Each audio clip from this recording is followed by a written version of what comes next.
When you're using, say, an app, what do you pay more attention to? It's probably its usability and functionality. At least that is how it works for me.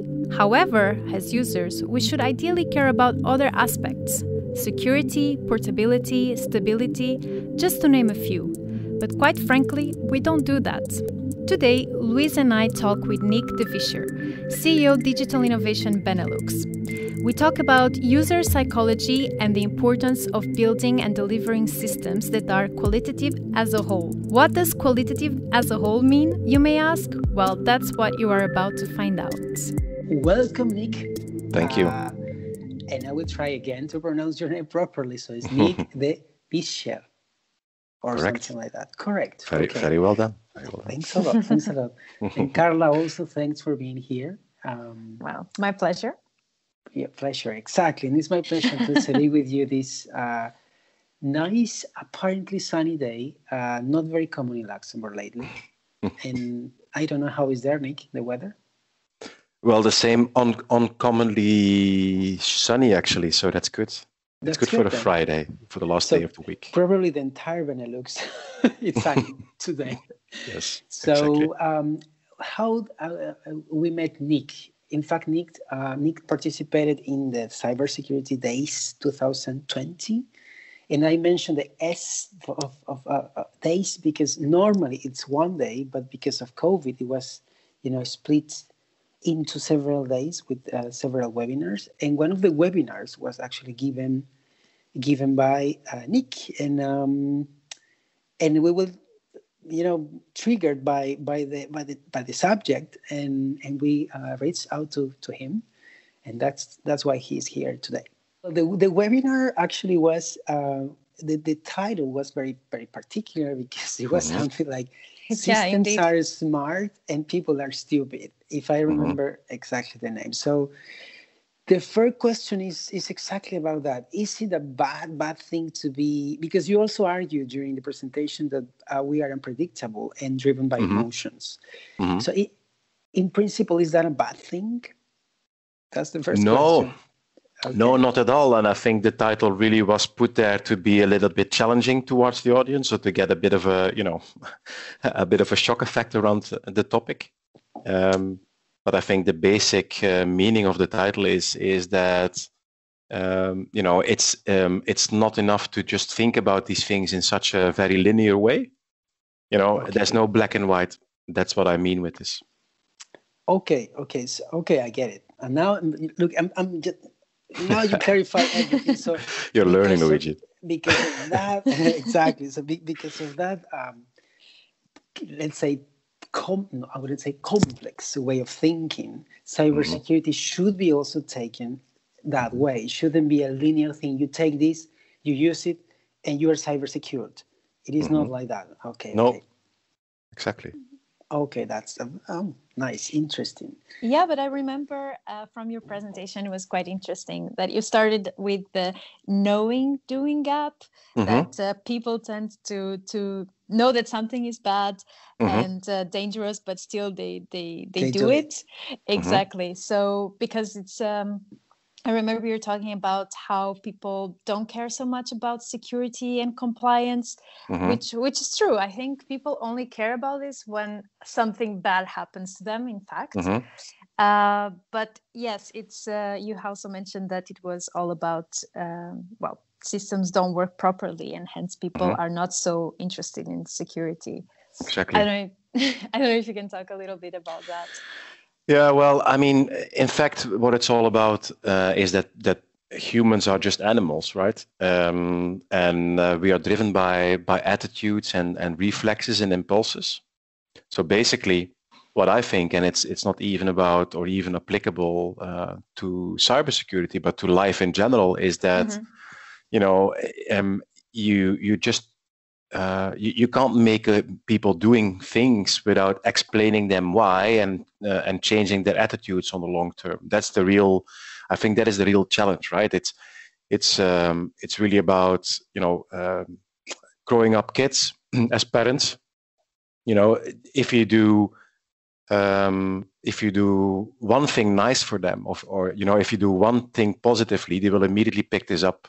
But if you have to correct for 20 times, only the 21st time they will actually start doing it, and that's really a learning process. So what I mean, or what I meant with this webinar, was that people are very irrational. Also relating to the knowing doing gap. That's the process of what they call cognitive dissonance. You shouldn't be doing something, but still you do, because only for this time, it's not a big problem, or other people do it as well, or I will not do it again tomorrow. And that's how errors are being made, right? So that's also a thing that we can't change. That's just human nature. We can't do that, but we can try to influence it. That's very important. We can try to influence attitudes and behavior. But the only thing that we can then start with, and that was also the key message, I think, of my webinar, was that if you want people to do things differently, be more prudent about using information and cybersecurity in general, you have to offer them context and systems that are qualitative as a whole. Mm-hmm. That's actually what you said is very powerful, because it really applies to every single sphere of life. When, for instance, they tell us, don't contaminate, don't pollute the environment, and you say, okay, but it's only me, it's only once. But that's exactly what everyone else thinks. That's true. And it's not just that, also how the system is built, because you have so many plastics surrounding you, it's almost impossible for you to avoid it. So what you have in front of you in the supermarket, for instance, it also doesn't make it easy for you. Or, all these smells, you are attracted to the smell, so it's hard for you to go back to soap, or you see what I mean? But that's how systems work, right? So we're all part of a very large meta system, and in those meta system you have different systems, like the economical system, or your working system, your company system, your neighborhood system. It's all systems, and that's how we learn stuff to each other. So basically, just to give you an example, a very actual example of these days, talking about COVID. It's very difficult to make people obliged to use mouth masks and be other and carry out very strange things for a human being, like keeping distance for a very long time and being very prudent about how they behave during a day. When you see politicians talking about stuff on television, not wearing mouth masks, or when you see or when you heard in the news that they have thrown away, I think it was 15 million mouth masks from a certain deposit somewhere in Belgium. That's also a system, right? You can't have your cake and eat it. That's what I mean, right? So you can't say yes on one hand and on the other hand say no while not giving the good example. So that's a really tricky thing. And I think as a concept or as a construct, right, in the context of systems and how to influence people and showing exemplary attitudes, this is also super applicable for cybersecurity. It's really about humans and about human behavior, and it's not about systems or technology, not at all. So everything you just said is taking us to talk about user psychology more in depth. So you mentioned that it's important during the presentation 2 or 3 weeks ago, you mentioned it is important to consider all the layers of user psychology before asking people to be aware of dangers and risks of using information systems. So which are these layers? Well, that's actually based on a research that I did a couple of years ago as part of an academic research. What we did there, so it was based on a Delphi approach, and Delphi is a kind of research where you have different user groups that you take into the process of the research itself.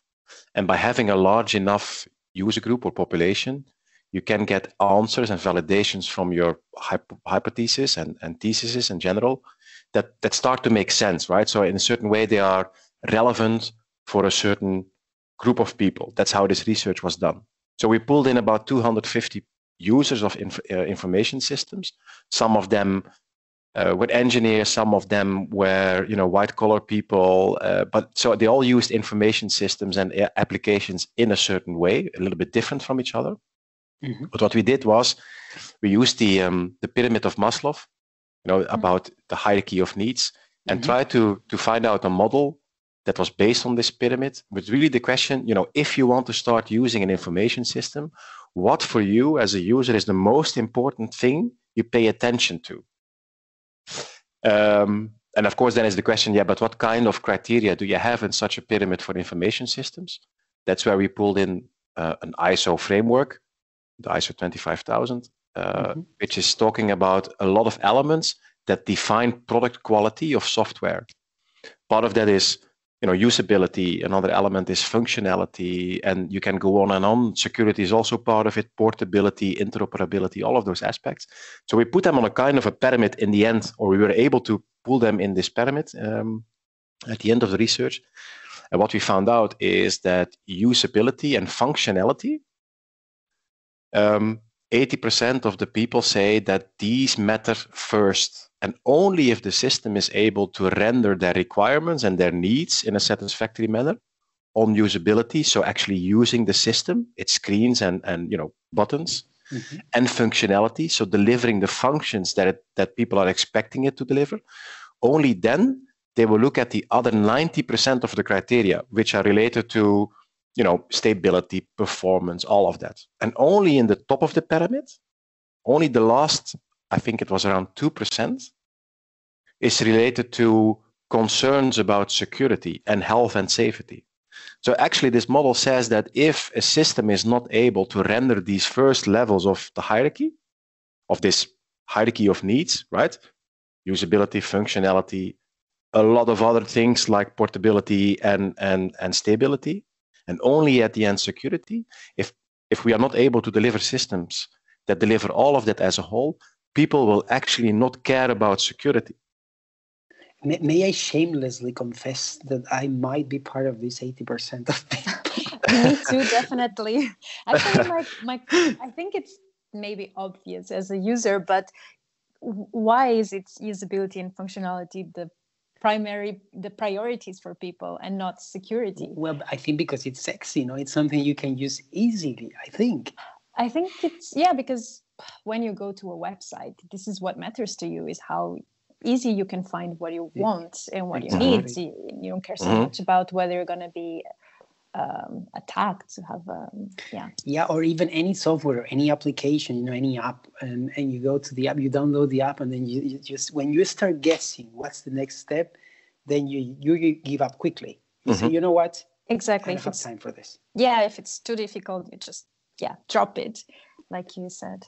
And you drop exactly. it. So, but you don't think. Sorry, just to say, when you download an app, you don't think, is it safe? Maybe you don't know where it comes from, who built it sometimes. So Although I do check for reviews to see what people say. Oh, because you're a geek. Because you're a geek. You're a geek. Right. Yeah, but also the reverse is true, right? So if you have an application which is very dangerous, it's built by hackers or by other people that want to get into your personal belongings, and they make it shiny and interesting, right? Yes, exactly. People will actually start downloading it instead of checking the other end first. I mean, there are a lot of tools that are very interesting to people, like, the specific applications like who has watched my WhatsApp status, or who has searched on me on Facebook, or how can I see how many people have been around me in these kind of very exotic questions. People start downloading apps that deliver that functionality in a certain format to them. They install it, they immediately start using it, and then they find out, hey, this functionality is not there, or it's not usable, or I need to pay like $100 for this. And only then they start thinking about, but was this actually safe to do it? But it's too late, right? Exactly. It has happened to me. True. Do you remember this app that was, you were putting your face on your picture, and actually it was telling you what will you look like in certain years? And it was a success, but I remember a success in terms of downloads, but it was somewhere in Russia. It was invented somewhere in Russia, and then they came all this, cybersecurity concerns. I don't know really where will this end up, but I remember that one, and it wasn't so many months ago. And you fell for that, Luis? No, absolutely not. I mean, I don't want to see me old Not really. I am a Gemini. Yeah, but it was hate. a similar case, I think, with Facebook, where people were posting their photos when they were kids, and they were actually using that for purposes, for data purposes. So I think it's people need to be more careful. But how to go about it? How can we make people more aware? Well, yeah, but that's the big question, right? I think but there are a kind of stigmas around, how you can, or even dogmas about how you can start influencing people and change behavior. And it's always being said that it's really up to the user and it's about picking up responsibility. But I don't completely agree with it. I see a lot of companies, a lot of employers, a lot of systems, right? In that sense. Just delivering, and sorry for the word, or excuse the wording, just really shitty stuff, right? Even by public government or by governmental organizations in general. If you see the amount of shitty systems that are being delivered, you can't expect people to be to behave securely and responsibly with them. That's not how it works. So it's not really about how can we influence users in such a way that they will pick up the responsibility. No. I think the basic attitude or the basic change really should be at the producers of those systems, whatever they are, companies, society, public organizations. Just deliver systems that make sense as a whole, that tick the boxes on all of these levels, and then you can start about changing attitudes and making people responsible for using those systems. That's a very good point. Exactly, and that was one of the points the points you pointed out. If I can use the same word again, you pointed out that, and you said that. I remember you said the system needs to be, as a whole, the systems implemented need to be attractive, and the responsibility of producing those it comes from the producer. I mean, also I'm being redundant in this question, but actually the ones delivering this new thing that the users have to use need to be aware of all the variables around it, all the usability, all the things, so people can really embrace them. That's what you said, if I remember well. So yes, exactly. Yep. How can you get them to be more responsible in that sense? Well, the question is, actually, the real question is, how responsible do you want them to be? Exactly.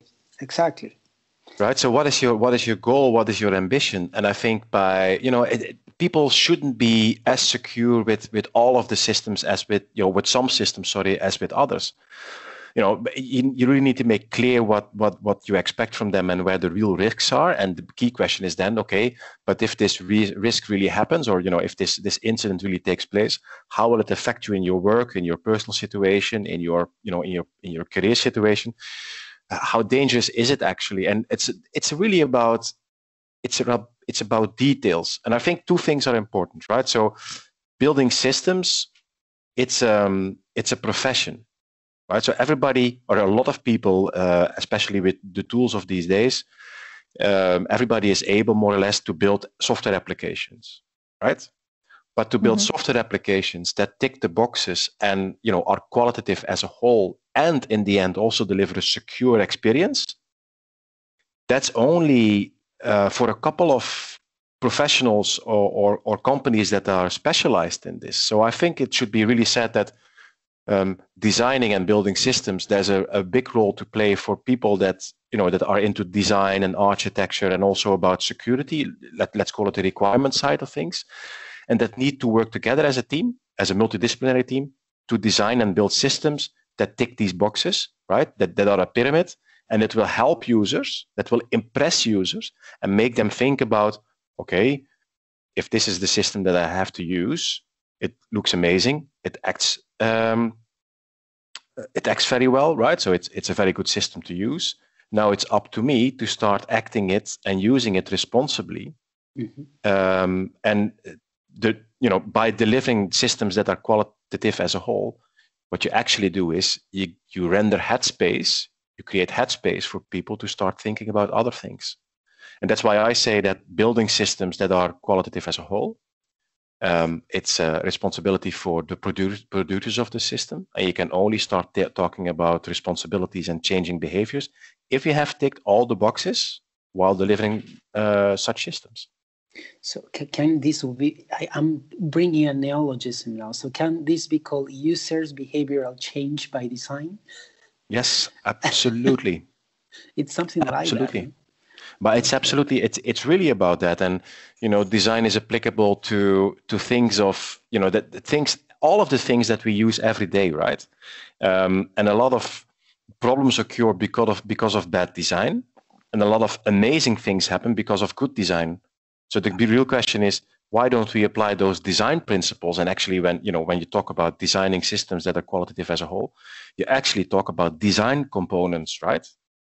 Exactly. Elements of design. So applying a design-based or a design-driven approach to designing systems or building systems really, really makes a lot of sense. Yeah, that's true. My question is, but who needs to start this process? The designers, the people should realize and complain, and the governments. So how can we actually improve the systems? Let me just.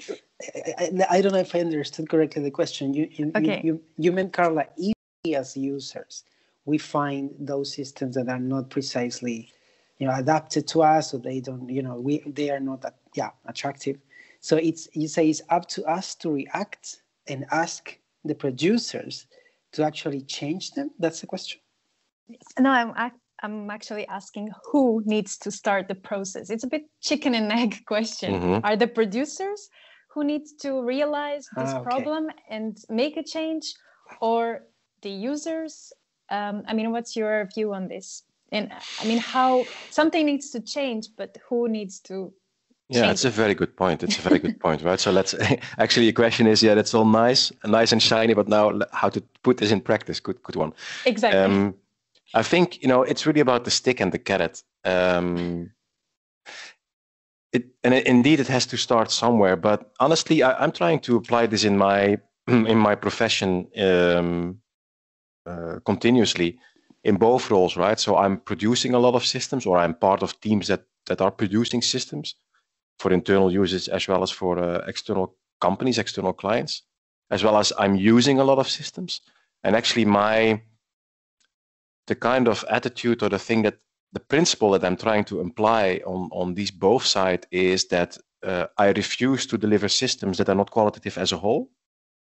And what I mean with that is you can deliver a system that is ticking the box of functionality, but that is not easy to use, that is not safe, that is not portable, that is not scalable.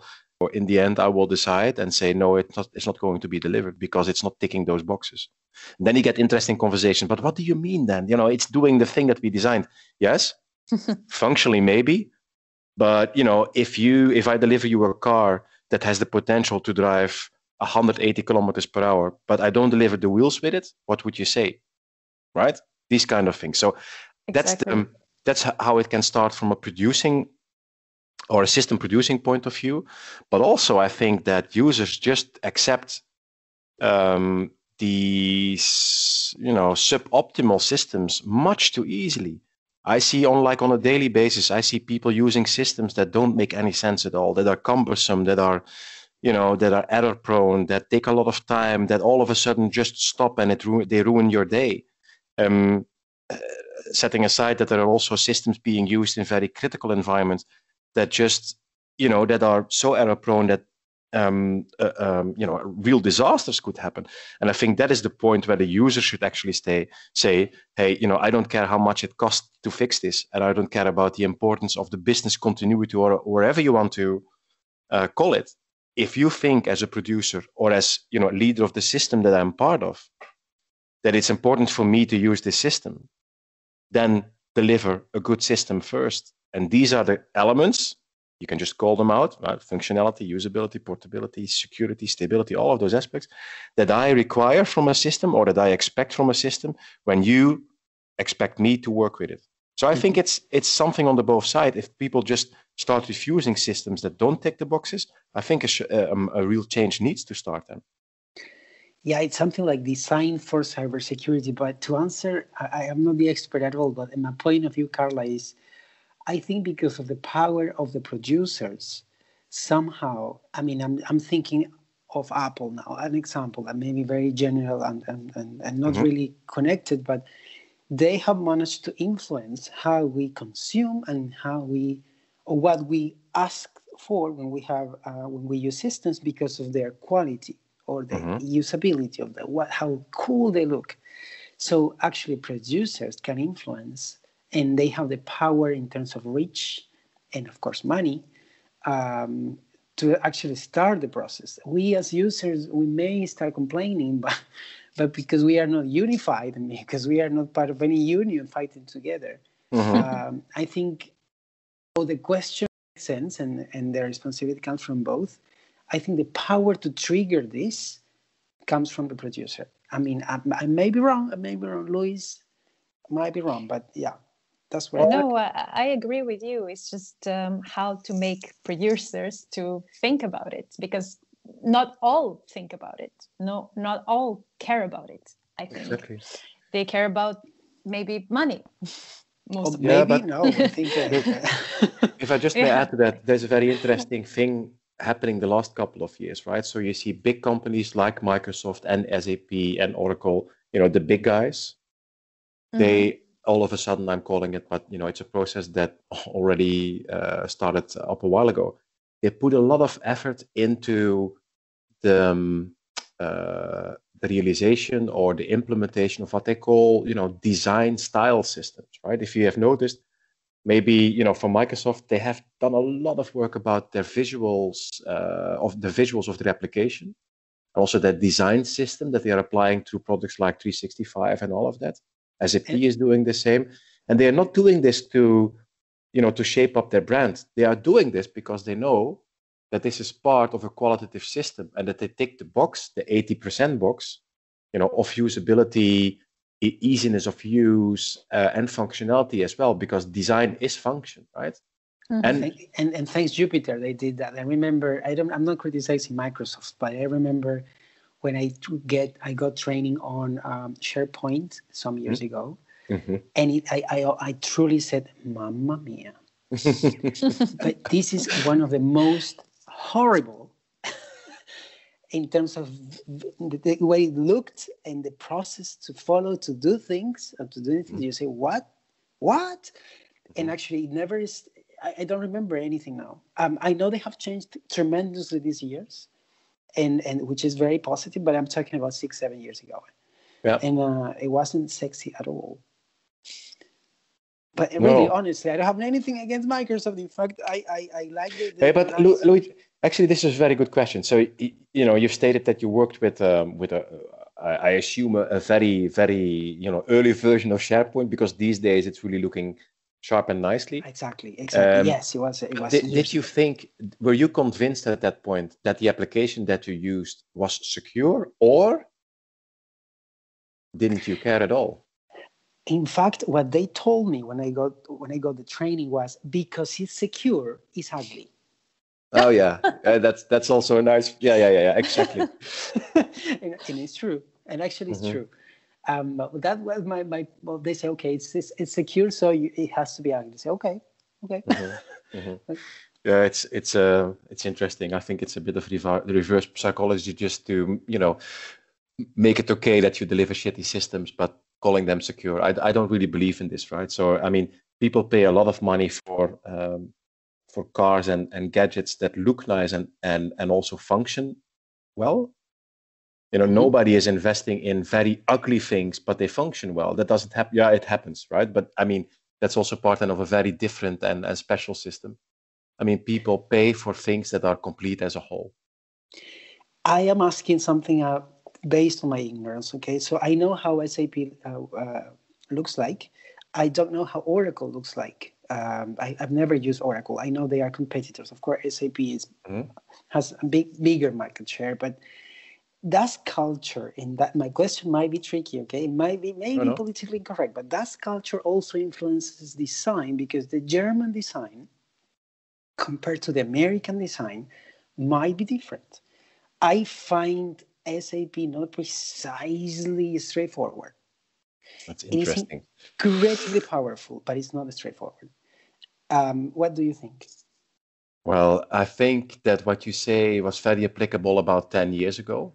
But actually, it was the former CEO or the founder, one of the founders of SAP, Hasso Plattner, who built and started the School of Design in the US to really talk about the importance of design and design thinking.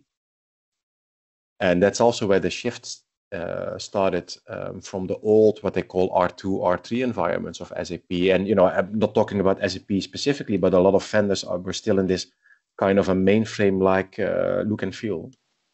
And about maybe 5 to 10 years ago, this new way of doing things started, where people started to think about design and applying that to software tools. And since then, all of these big systems, not only SAP, but also Oracle and the Microsoft and, you know, all of them, they went through a big change in terms of how user-centric their applications were being built. So, do you think we have to thank Apple for this, or not necessarily? Well, maybe not only Apple. I think that it's the real. I mean, what happened also with Apple is the good thing about Apple was that from the beginning, they were user-centric, right? They built things for people. They brought the PC into the home. That's where they started, right? And also the telephone. But the whole improvement of design actually came from other areas, came from other professions. It came from architecture. It came from industrial design. It came from, you know, companies like IDEO that actually coined design thinking and put a lot of effort in building tools around user centricity. Actually, these were the guys that really start to think about design and then making that available for other industries, like software. So, you know, just compare a coffee of these days, like a really modern, you know, a user-centric coffee machine with with the thing that you had in your kitchen 15 years ago. It's the same thing that happens, right? Think about cars. Think about, you know, utilities in general. Yeah. But, well, what they claim all the time when I say I refer to Apple again, is that they merged software, hardware, and cybersecurity embedded in the middle. So they claim to be hyper secure. And that's why I refer to them, but I don't have any contract with Apple, by the way. No, but of course, I mean, Apple is still a very good example, right? I mean, they have this, they're a bit mythical even, or they are exemplary. And actually what they have succeeded to do is through their strategy and through their brand, they stand for something. And that is user centricity, that is good design, good products, right? But super expensive. I would say increasingly expensive. That makes them harder and harder to get, I would say. Absolutely. So, Carlo, do you go for the last question? The question, I don't know even what number it is, but it's if people are really stupid. So, well, you just asked it. No, but it's not the full question. The question is, go ahead. Okay. So the question is, are people really stupid, or they want to be stupid when it comes to security? My answer to this is I don't know. I really don't know. But I have a feeling about what actually is going on, right? We talked about the knowing-doing gap and cognitive dissonance. The thing is, people will always, and not everybody, right? But just commonly said in general, people will always find a way out in tricky situations. Always. And it's really about can be very different things, right? It's about not picking up responsibility. It's about showing a low level of empathy, right? You can have yourself out of the danger zone, not being in risk, but by doing something, you can pull in others into a risk zone. It's about, so in that sense, about empathy. But I think it's a learning process. But I think the key thing is you can't expect people to be not stupid, just to use the same words, or to be smart when you as a producer of the system or of the tools within that system, like software application, when you deliver shitty stuff. Yeah, right? That's a good point. And it's really about having an attitude and values and standards that try to achieve the best in class as a system, as software, as whatever, and then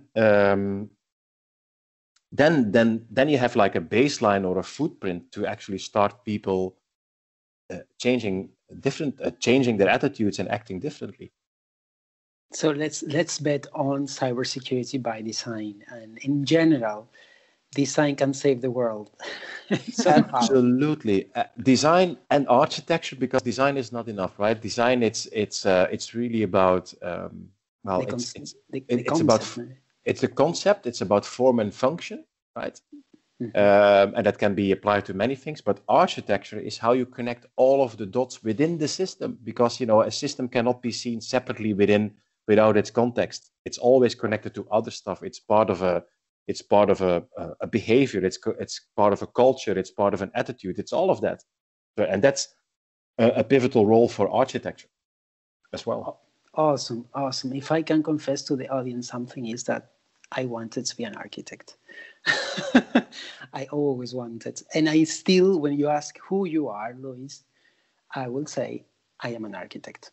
Okay, but then I have this question for you. Which question? Are you ready for the question? Okay. Yes, you are. Why don't you do it then? Well, I think that basically I am just a designer of things. Whenever I need to design, I feel at ease and I feel like a fish in the water, and I spend hours and hours and hours, even when I write. So what I find, maybe I just find my sweet spot is to say I design stories to trigger feelings. And that makes me somehow an architect of feelings. That's what you now just said. That is amazing. It gets me super excited. An architect of feelings. Well, cool. Okay. But still, I have done some studies on interior design, for instance, because it's more, and it's easier than really big structures. And I continue my journey. Yeah. Well, I think we are coming to an end. It was an awesome discussion. I don't know what you felt, but I think it was really enjoyable. Well, I think from a quality perspective, and also the hospitality and how you guys drove this, you ticked all the boxes. It was amazing, and I'm very happy to do this again with you. Oh, thank you. It's really very nice qualitative, to hear that. Qualitative experience, guys. Awesome. Thanks a lot, Niek. So it was a pleasure. It was a pleasure. So thanks a lot, and have a very, very good week to everybody, and see you in the next one. Absolutely. Ciao. Thanks, guys. Ciao. And that's all for today. We hope that you enjoyed the conversation and learned a lot, and that maybe you will start rethinking how you use and interact with systems. Thank you for joining us, and until the next episode.